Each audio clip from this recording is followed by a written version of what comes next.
Pastor Walker. Okay, great. So what we'll do, during that first segment, background experiences that you know, and what we'll do, that's a 6-minute segment, and we'll have the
Thank you and welcome to the show this morning. The topic this morning is the impact of secular and Christian music on youth. And we're fortunate to have with us to talk about the impact that Christian music and secular music is having on youth, and especially African American youth, Pastor KWalker, who will give us some information in reference to Mr. Larry Polo as well as Reginald Williams. And let me welcome all three of you to the show this morning. But Pastor Walker, since you know these individuals more than I think that any of us know them, let's have you to sort of give us some statements in reference to who they are, and then we'll be able to talk to them in reference to that. Okay. Well, Dr. Haney, first of all, thanks again for allowing us the opportunity to be on your show. Your show is all a very informative show, and it reaches a broad audience, and we're just thankful to be here. With me today is Mr. Larry Polo Rayford and Mr. Reginald Ballhead Williams, and they that's the names now. That sort of summarizes them up. Oh, very good. And we got some very important subject matter to talk about today, Dr. Haney, concerning the impact of secular rap and Christian rap music on our youth today. And these are gospel Christian rappers and stuff, and they can tell you more about themselves than I can, and I'll just kind of yield to them at this point. Okay, Mr. Larry Polo, why don't you give us some information about your background, education, experiences, and after which Mr. Reginald Williams will do the same. Yes, sir. I was born in Ben Harbor, Michigan, raised in Chicago, Illinois. Also, let me see, I was in the streets most of my life, pretty much all of my life. Gang banged. I was gang banging for 20 years of my life, part of one of the biggest organizations that ever was in Chicago as well. And I also did secular music as well. Educational wise, I dropped out of school my 10th grade year, and then I just went back to get my GED last year, and now I'm in college at American Baptist College. So I'm what you call an ex-gangster to now one of God's disciples. Very good. Mr. Williams? I'm from Nashville, and I was incarcerated at 19 and dropped out of high school in my 10th grade year as well, and went to prison and found God, and God showed me how to get my life together. So I went to school there, graduated some various classes, various schools, and got my barber's license, and so that's what I do now for money, and just gave God my life, man, and He's dealing with us. You know? And so, Pastor Walker, we believe that gospel music and rap music and secular music, all of this work together. But why don't you give us some idea in terms of what they represent in terms of the music industry? Well, when you look at music itself, you know, I'm a 59-year-old black man, and when I was coming up, you know, our music, it was James Brown, the OJs, and they had some influences, and a lot of the music during the 60s and the early 70s and things like that, they were very motivational, inspiring lyrics in the music, and then and it had an impact on our lives, you know, and then in this particular area, when you talk about rap music and when you talk about secular rap music, there's a portion of that rap music, secular rap music, that's very degrading, and it sends a message and a signal. And number one, it's a false signal, because you look at people like Jay-Z and you look at people like 50 Cent and stuff like that, and if you went to their house, you know, you probably had to go through 7 or 8 layers of security just to get into the gate, you know. Right. But then they're projecting an image as if they're out here gangster, gang banging, and living the kind of lifestyle that you formerly lived in the past. Right. And it's sending a bad signal, and our youth are grabbing a hold to that. So I think what God is doing in this particular dispensation of time, He has created gospel rap so that our youth can be reached with the gospel through rap, you know. And these guys are the example and of the epitome of that particular genre of music, because they're reaching a lot of people. Very good. Mr. Polo, let's, over the last minute we have in this segment, let's start off by, what do you think about secular music and rap music? Give us a sort of a summary of that, and then we'll be able to start with Mr. Williams when we come back. Summarizing it all is that now I really do say that it is the music that defines demonic spiritual movement, more so than anything now, because it's more of, it influences our children to do things that they don't have no business doing. And I know, because like I said, in my life, in gang banging and things that I used to do, that's what we used to get a rush off of, was that secular music. And that rushed us to even do more dirt, as we call it, or do more crimes and the ignorant stuff that we were doing. So, you know, so I do understand that. And so we're getting ready for our first commercial break, and when we come back, we'll start with you, Mr. Williams, and we'll be back with our audience following this very, very short commercial break.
Thank you and welcome back to the second segment of the show for today. The topic is the impact of secular and Christian rap music on today's youth. And Mr. Williams, I think, can give us some information in reference to the negative impact of this music. Now, we know that it might have some positive impacts, but for what we know, most folks look at it from that negative rap music, that negative this and et cetera. Talk about the negative impact of that rap music, Mr. Williams. I think we have to be very aware that everything is spiritual. You know, we're either giving off a positive spirit or a negative spirit. And the music is, whether it's country, hip hop, or rock, or heavy metal, or whatever it is, we have to ask ourselves once we're listening to it, what type of mood is this song putting me in, you know? And if that's hip hop, you know, if that song is giving you a negative feeling, then it's negative music. And there's a lot of the, you know, negative connotations in the music and the lyrics. And if you look at the imagery in the videos, a lot of it is negative. A lot of it, you know, from degrading of women to, you know, just flashiness that deals with a lot of worship of jewelry and, you know, money and what message is it sending our people? Is it helping our community? Is it raising our community? Is it helping us lower crime? You know, in actuality, a lot of it is just really, it's really tearing down our community and tearing down the very fibers of our families. Well, now, Mr. Polo, if we feel that way about this music, why is it that somehow our young people are attracted to the music? Saying, like I said, going back to, I can only speak of myself. I was once ignorant. I was once injured, indigent. And so I know exactly how that feels to be. And not just that, it's going against the grain. That makes sense. It's going against the grain. It's going against everything that everybody else, you know, that we talk about, that our people fought for, our forefathers fought for, things of that nature. And let's just be honest, it seems like it's easier to do what's wrong than it is to do what's right. Now that's in the eye of the beholder. You know, now it's different, especially with me walking on this side. But when I was walking on that side, it seemed much easier just to go out and rob somebody, hit somebody over the head and take what was theirs.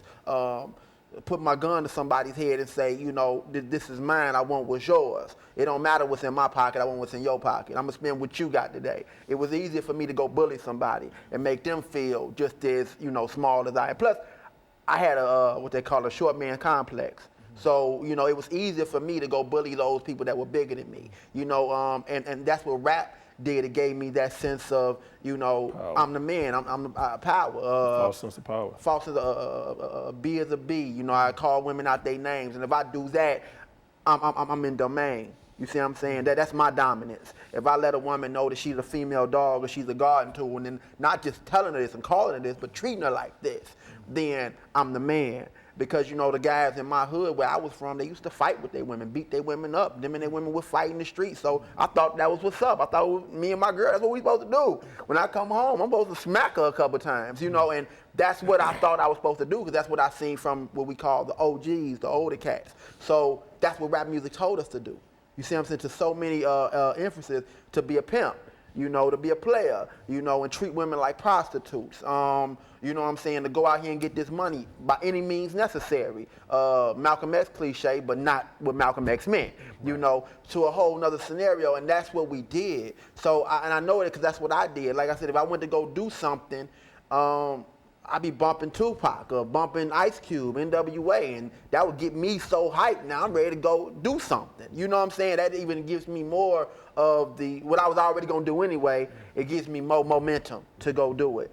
And that's what it does. So it influences our children in so many ways, because this is all they talk about. All you hear now is gang banging. A lot of these cats ain't even gang bangers. A lot of these cats are in college, they go to school, they live like Pastor Walker said, they live a whole nother life.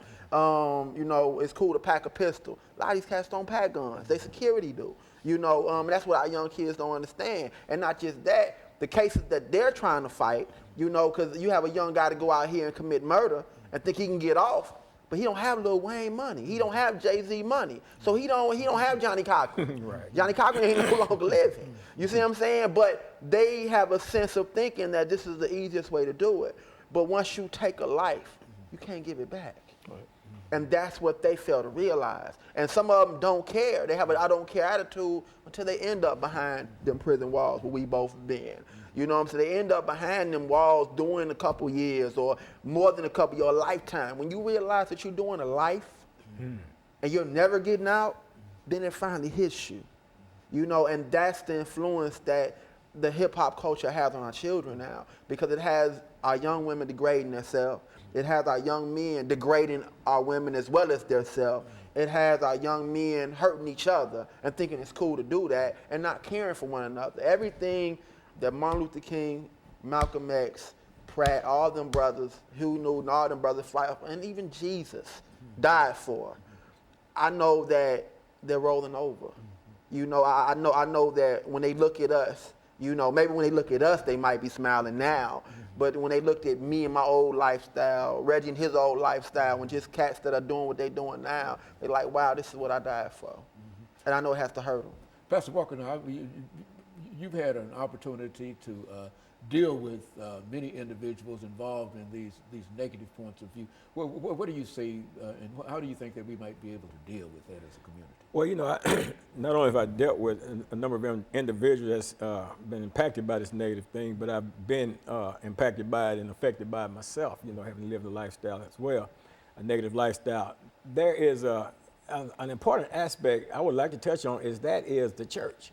The church is a big hurdle that these Christian rappers, gospel rappers have to overcome in order to get the message across, because you've got so many pastors that are dead set in some traditionalism, I was going to say monkey ways, but, that they're not allowing God to implement and use a tool that he has constructed to reach the youth. Yeah. Because this Christian rap music, our people, especially black people, like to move. They like to dance. Yeah. And see, the beat in the music will attract them, and the lyrics in the music will influence and change them. Yeah. So God has a method in which to reach. That's why you got the secular thing is people there are trends set by trendsetters, and they do it to control the people. That's why the Bible says, be careful what you hear, because what you hear can influence the way you act and behave. That's right. And that's where the importance of gospel rap music comes in, to counteract the secular music that's being filtered out and placed into the hearts and the minds of our youth today, and it's influencing and impacting them in a negative way.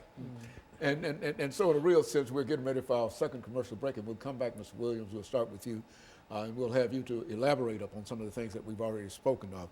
And we'll be back with our audience following this very, very short commercial break.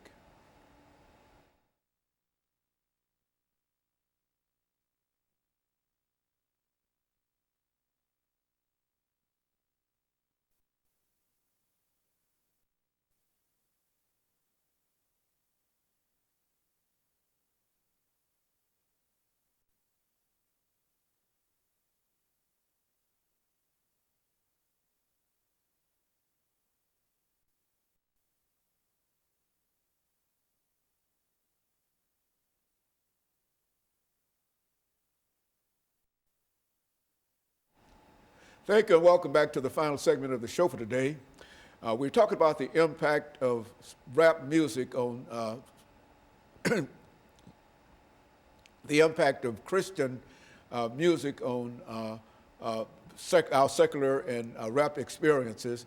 And Mr. Williams will now give us some information in reference to some of the things that we've already talked about in dealing with the negative impact of rap music, and that will be followed by, on down the line with Mr. Polo, and Pastor Walker will sort of wrap it up for us. I think what's good to note is, just like Pastor Walker said, that a lot of us were secular artists, Polo and I, before we formed Trill, truly reaching every acceptable level, Romans, 12, 1 and 2, to where that comes from.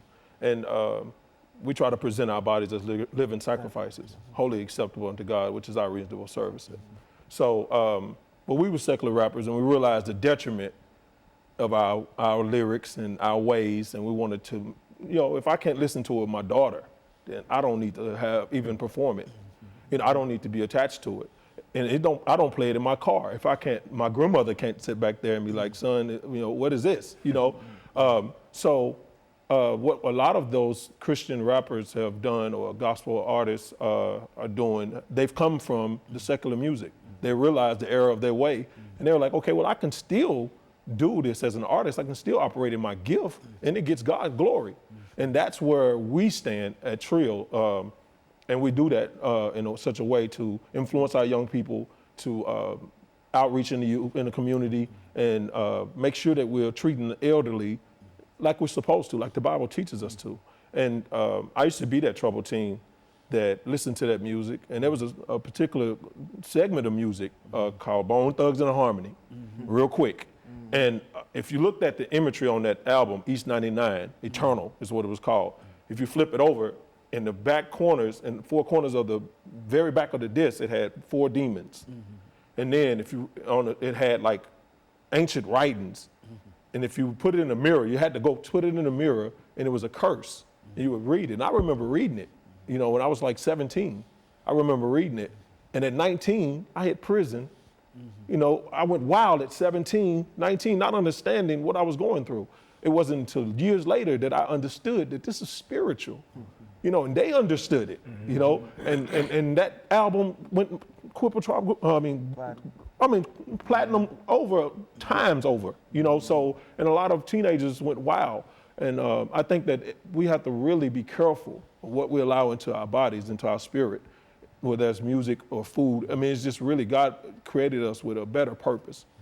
And so in reality, this music really has the kind of negative impact that people generally associate with that music. Is that right? Yeah, it does. It really, I remember when I was younger, and our older generation would say, son, what do you listen to? That's devil's music. And I'm thinking, man, you crazy. You got to be crazy. This is it. This is NWA. Yeah. Not even understanding they had their ends with an attitude. You already, just in the title alone tells you, okay, I'm one of them too. I need to have an attitude. And I got one, and not even understanding that it's shaping my life. It's shaping my destiny. And it also almost ended mine, but God had grace on me. And now, knowing that I erred, I want to make sure that my life is not lived in vain. I want to be out here, and I want to make sure we can pull as many young people out of the fire as possible. Polo? Yes, sir. I remember, and I can go into this with a real quick story. I remember secular, and I had people tell me so many times, that maybe I should start doing gospel rap. And I'm like, well, I'm going to give God all of me, and I want to get this album done. You know what I'm saying? Let me do this first. And not realizing all the HE double hockey sticks I was putting myself through. But one day I had my daughter, my nephew, and I had another little young man with me, because I always keep young children around me. And I was making a mixtape. So I'm, lyrically I was always nice. So I'm in there getting it in, doing my thing. And right afterwards, I looked down and I had my notebook.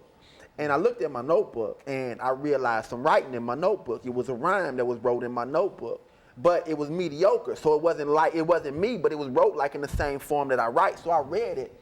and it was talking about, it said the N-word, it talked about the game, the hustling game. No real cuss words in it, but the rhymes, rhymed. And I was like, okay, but who writing my notebook? Because my nephew had his own notebook, so I knew it wasn't him.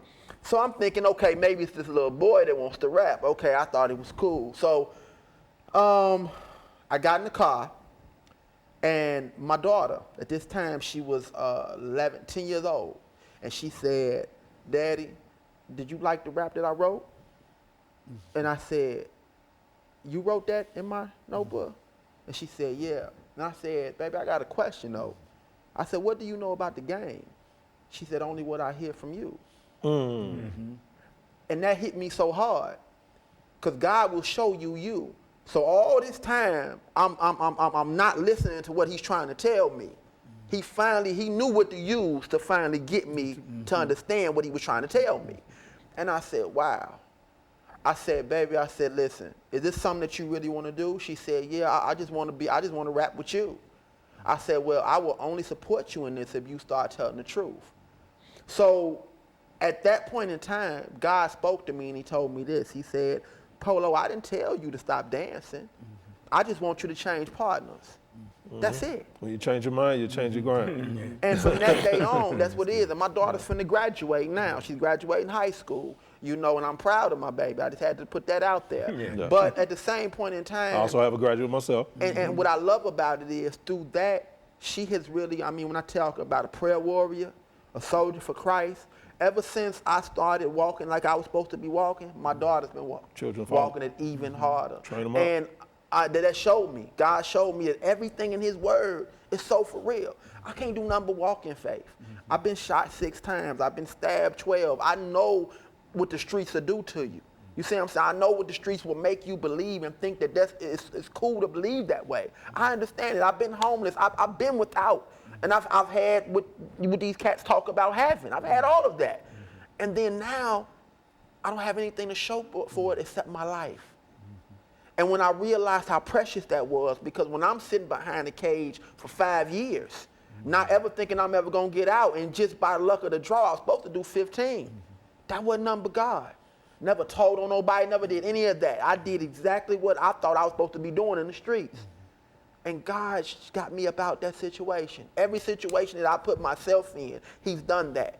So when we talk about this rap music, when we talk about this evil that men do and how we were tricked, we have to realize that without God, none of this, it's impossible. And it says without faith, it's impossible to please him. And I've learned that through that. I've learned that through this walk. So with that being said, if I could say anything to anybody, is again, change your mind, you change your grind. Again, we go to 12:2. It says, don't be conformed. Be transformed by the renewing of your mind. That's it. And that's what it's about now. It's about transforming, and that's what we're here to do, is to inform. And Pastor Walker talked about the church, and our thing is we want our people to stop being scared. It's time to stop being scared for real, because again, we can talk a lot when we're behind the pulpit. We can talk a lot when we're inside a building. But if you see so many people that are dying inside the church, it's showing you now that the enemy is coming in. The enemy's been there. Amen. Now it's time for us to go there. That's what it's called outreach for. So it's ministry, and with ministry divides misery. I'm sorry. Let me say something summarize real quick, because and that's important to me. They've got a project. You got a CD, right? You got a copy of that? Yeah, I gave it to Dr. Hayes off the well, shelf. they got a CD out, and what I want to really encourage, other pastors to allow gospel rap to come into the church, because you got youth in the church, and you got to attract the youth, and gospel rap is attracting the youth, and allow that to get in there. They've got a project out here that It's called Jesus Music. Jesus Music, and It's actually going to be due in December. It'll be on all the iTunes and stores and all that. Okay, and of course, we've got about 26 seconds before we end this show for today.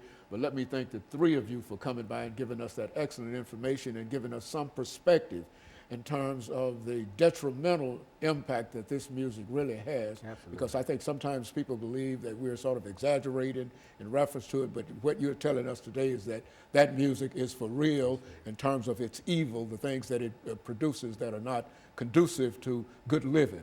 Right. And I want to thank all three of you for bringing that information. Thank you, Dr. And let me Bennett. encourage our audience to tune in again next week for another informative edition of Comments. Thank you and good morning.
Sundays, I know. On Saturdays and Sundays. Oh, okay, I didn't know it was on Saturday.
Thank you and welcome to the show this morning.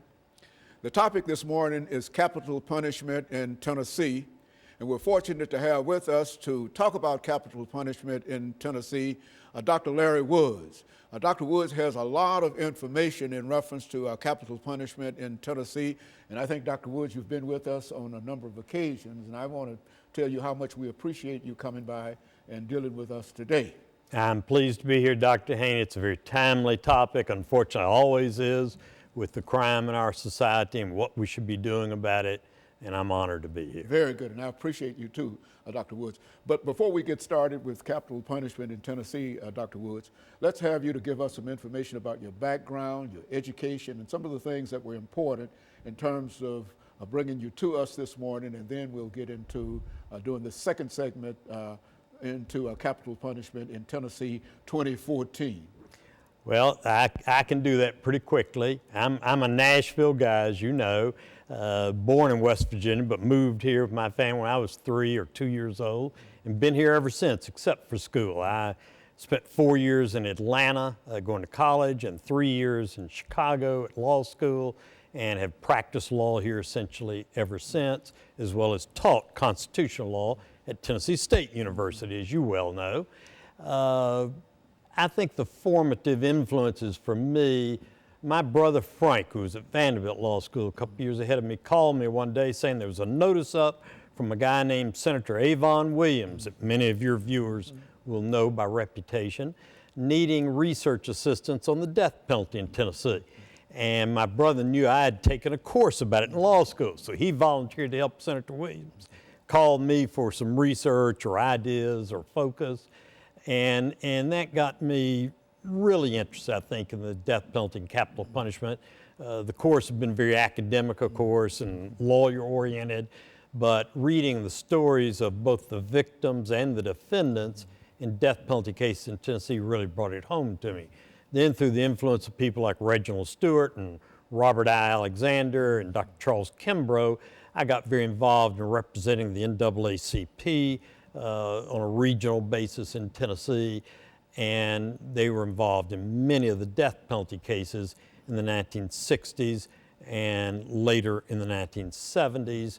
So my legal background, courses in this area, my brother getting me even more interested in the subject, and then working with the NAACP as well as several of the national anti-death penalty organizations really shaped my interest and focused my attention on the problems with punishment in the criminal justice system, and the worst problems are with the worst penalty, the death penalty. You know, Dr. Woods, what I'd like to do here this morning is to take advantage of your historical knowledge in terms of the death penalty itself and sort of give us a summary. And I think we've got about 2 minutes in this segment, and we'll continue during the second segment. Sort of give us a summary of the death penalty as such in the state of Tennessee, which is to say, looking back over it when it started and the impact that it had, the kind of information that I'm sure that you generally teach in reference to this. Well, I do. I teach some televised courses, and I've been interviewed on TV, not only by you several times in the past, but by others on criminal justice and the death penalty. So I've been exposed to it from a number of different points of view. The defendant, the victim or victims, how the system structurally works, and I lecture to my students about the history of capital punishment. Our ideas about capital punishment are really a holdover from Elizabethan England. And sort of like the horror stories you read about medieval torture, that was the idea in the 1500s, 1600s in England. If I accused you of a death penalty offense, you trespassed on my land. You failed to pay your debts on time. You shoplifted, much less more serious offenses like murder. All of those were death penalty offenses at common law in England. And the idea is the royal guard or the police would torture you until you confessed. And if you didn't confess, they'd keep torturing you until you died. And then they would claim, well, look, we were right all along. He's dead, and that proves he was so guilty. We executed him. Well, we've evolved some from that, but we've done it in the wrong ways and in very inefficient, ineffective, and sometimes simply factually incorrect ways, unfortunately. In Tennessee, as with most, well, the bare majority of the states in this country now authorize the death penalty, and Tennessee has long been one of the states with the death penalty. In 1972, the Supreme Court blocked any death penalty, but then it resumed 4 years later. Okay, Dr. Woods, let's stop right here for this first commercial break, and then we'll get back during the second segment, and then we'll start in terms of the historical information that you're giving us, because we want it all together, and then we'll be able to move on from that point. And we'll be back with our audience following this very, very short commercial break.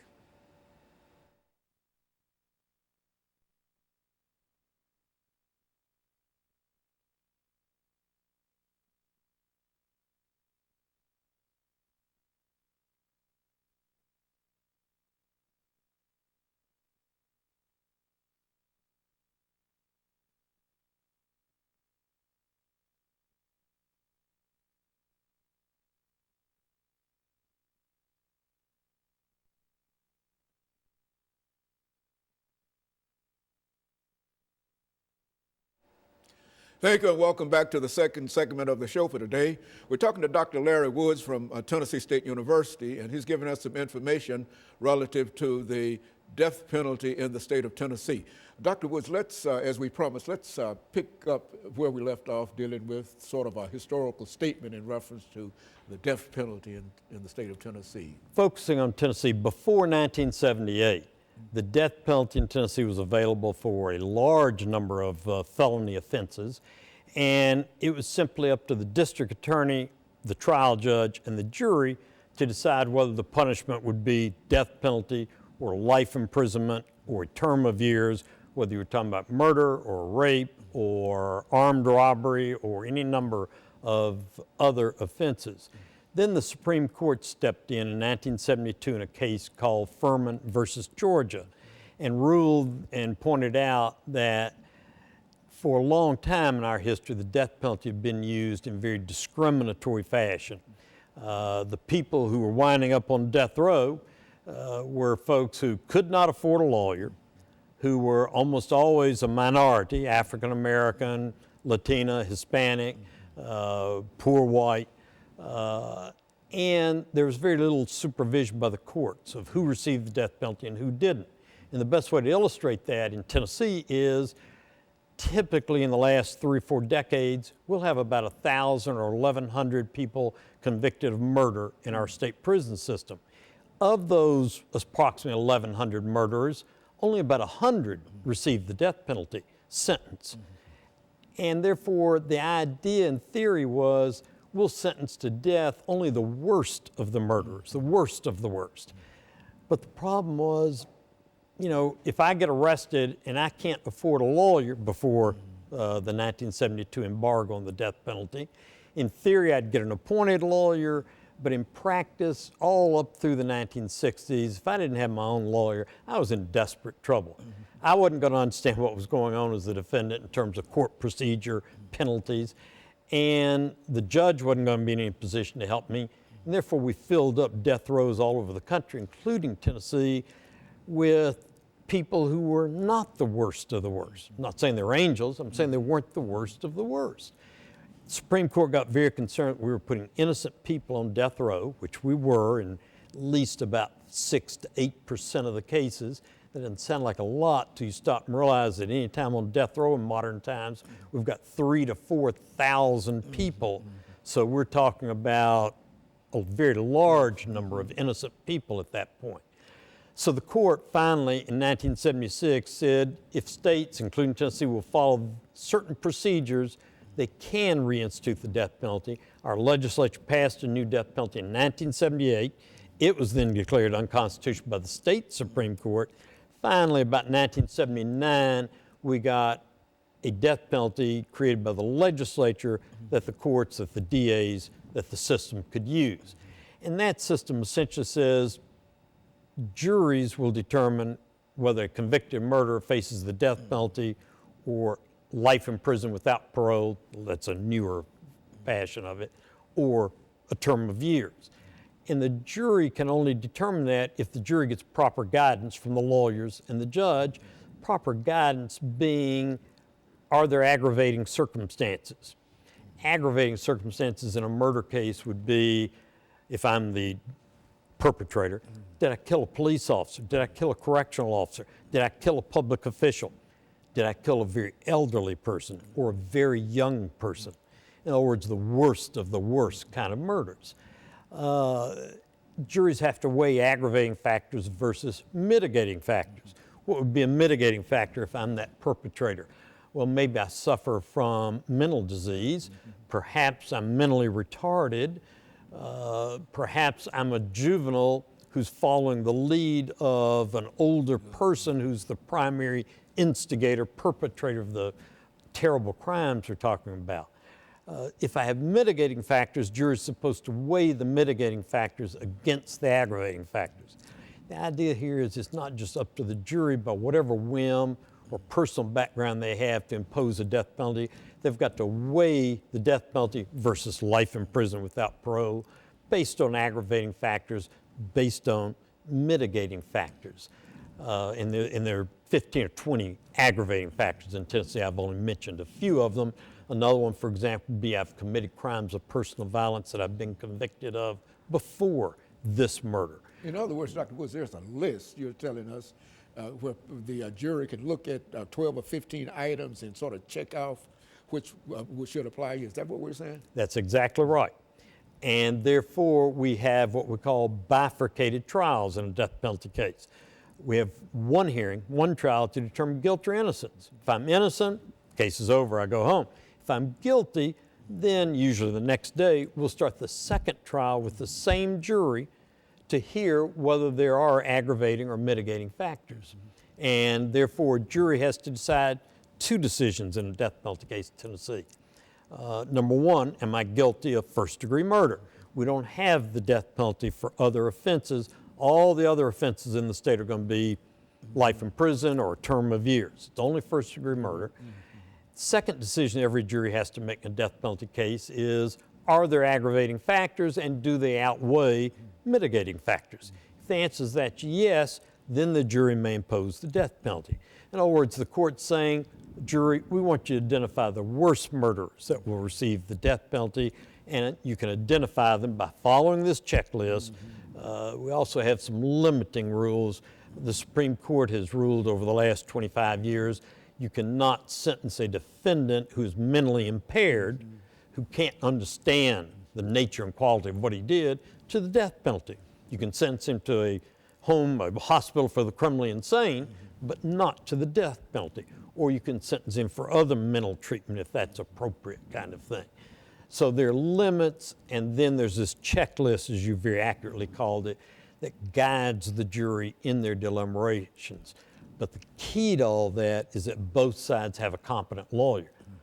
Because, you know, if you and I are the opposing lawyers, we know going into the case, what we're going to argue is the issue of guilt or innocence. Then if it's guilty, what we're going to argue are mitigating factors versus aggravating factors. We're going to call witnesses for each of those issues, put that proof on to the jury. If we don't have competent lawyers on both sides, then you get what has happened far too many times in Tennessee. I've litigated these cases, unfortunately, no. You get a defense lawyer who has no experience, no qualifications, no knowledge about death penalty litigation, and they drop the ball. Be like, you know, anything else where I'm using an expert, if he or she doesn't have expertise, they're not going to do the job the law requires. Very good. Of course, let us take this break. I think this is an appropriate time. And we'll be back with our audience following this very, very short commercial break.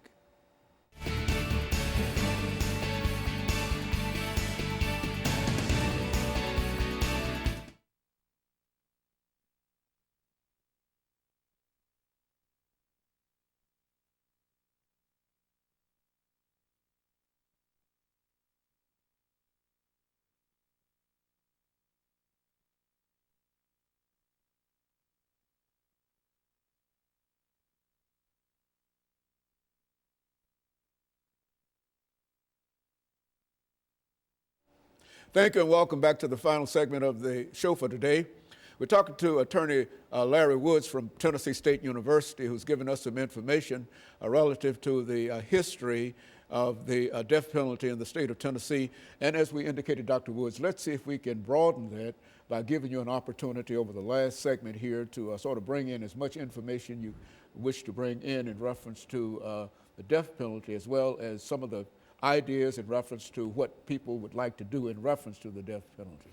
Well, let me start by saying the two large legal issues that have framed the death penalty in recent years have been what we just finished talking about, aggravating factors, guidance for the jury, and that's in place in the 32 or so states that enforce the death penalty. The second large idea that's right on the cusp now, getting debated in the Tennessee legislature, going to be litigated in the U.S. Supreme Court and a lot of other states,